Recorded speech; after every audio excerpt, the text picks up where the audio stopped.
هذا الشخص كان يسبح بالبحيرة وشوف ايش صار وياه، خليك تتابع. Oh my god, wait, actually no. But anyways, I'm in the river. I hope there's like... مثل ما شفتوا هذا الشخص اللي شفتوه قدامكم هذا رجال مو مرة، اي نعم مثل ما سمعتوا، بس مطبق صفات المرأة بشكل كلش دقيق.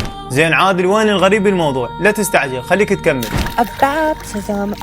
Let's just let her go. Oh my god, wait, actually no. But anyways, I'm in the river.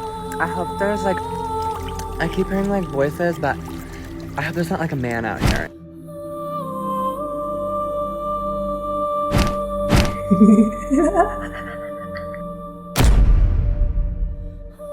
هذا الشخص كان بالبحيرة ويصور فيديو ويلدمه اللي عنده، وبالصدفة الكاميرا التقطت هاي البنية او الطفلة اللي ظهرت وراء اثناء التصوير مباشرة. لكن الغريب بالموضوع اثناء هو ما كان يصور لا قدر يركز عليها ولا لاحظها ولا حس بيها اصلا. والفيديو مالته تقريبا سوى ضجة على مواقع التواصل بهذا الفيديو وجاب تقريبا 17 مليون مشاهدة. لكن الغريب والارعب بالموضوع ان ما حد لقى تفسير للفيديو والبنية اللي ظهرت خلف هذا الشخص.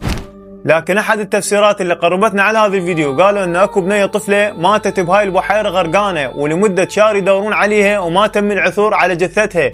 وهسه كتبونا بالتعليقات هل فعلا هاي روح البنية اللي ماتت غرقانة وما تم العثور على جثتها ام شيء اخر؟ وهسه اقدر اقول لكم حطوا لي لايك ومتابعة وكتبوا لنا رايكم بالتعليقات.